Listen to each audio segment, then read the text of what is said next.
The idea of the judicial branch has popularly been blown out of all proportions. While originally intended to be the weakest of the three branches by the founders, it is now popularly considered to be equal to the other two. An overpowered judicial branch could disregard the Constitution or any laws set forth by the executive and the legislative branches. The original role of the judges was to judge based on what is explicitly said in the Constitution and to leave that which is controversial to the legislature. Okay. So here's an example of the court overstepping its role. In the case of the Affordable Care Act, which is commonly known as King versus Burwell, the original ACA law allowed states to decide whether or not to mandate taxing for those who enrolled in the ACA, or for those not enrolled in the ACA. The executive then decided to enforce this taxing across all of the states, regardless of what the actual law said.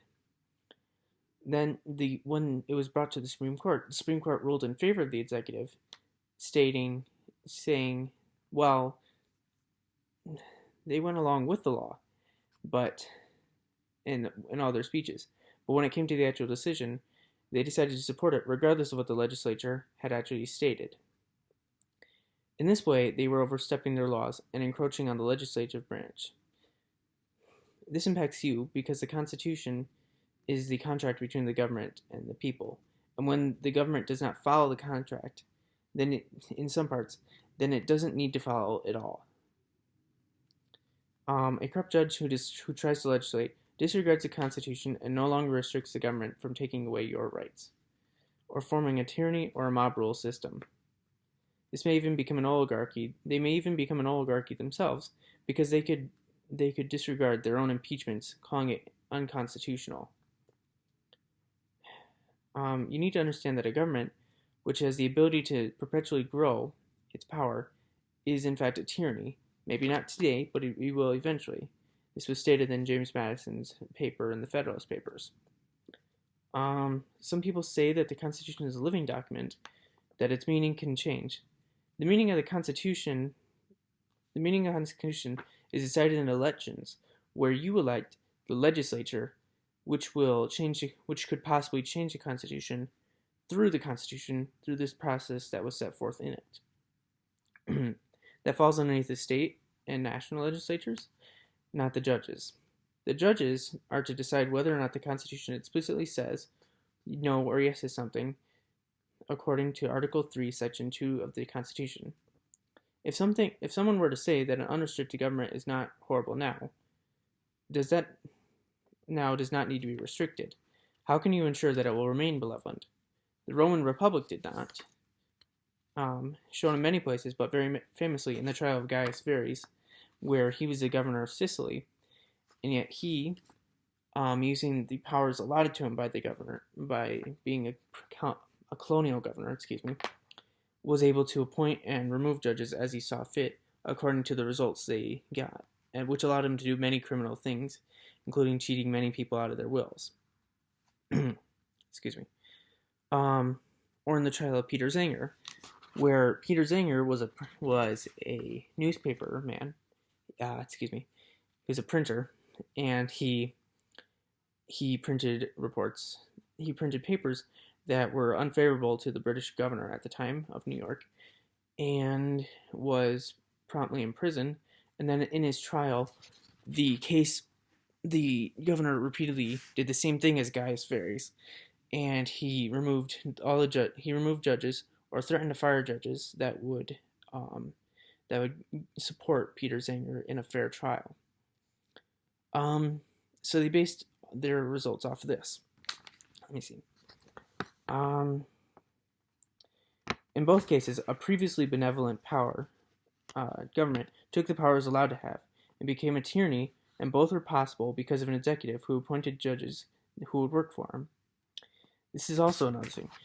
If it is the job of the people to elect an executive, not just legislatures, who will support the Constitution, because the executive appoints the justices.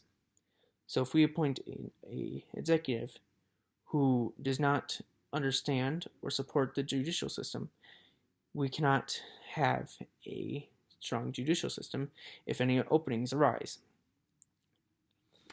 All right. Some might say it's the people's choice whether they want unrestricted government or not. This is true, but how can future generations make the same choice if we restrict the government now? This is how we can prevent these problems. The founders set everything up so that we could choose how long we wish to preserve the republic. If we desire to keep it, then we have to elect those who will preserve it. Excuse me. To elect legislatures who will not support horrible amendments and will approve those judges. Some people may even then question if the entire legislature and executive branches can become completely corrupt, and the people will have no power afterwards.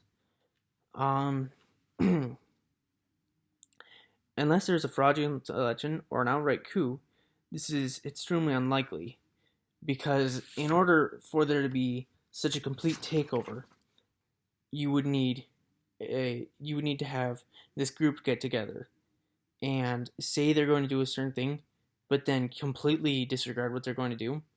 And even then, that group would have to take 2/3 of all the state's legislatures. It would also have to take a 2/3 majority in both the House of Representatives and the Senate in order to amend the Constitution. And then you'd also probably have to get the president, because he would have to sign the amendment. And in this amendment is the only way, outside of an outright coup, that you would be able to lose your rights. Because then one of the other branches, which would not be completely corrupt, would challenge this and do the system of checks and balances, would stop that branch from overstepping its bounds. So we have two options. If we choose to have an unlimited government, then we will eventually give up our rights. And while the oligarchy may support your ideas for a while, it will not always do so. If we choose to elect people who will support the Republican form of government, then we can enjoy our rights and the ability to control our laws. So, in conclusion, the judicial branch is the weakest of all the branches, and when you can elect officials who will support our republic.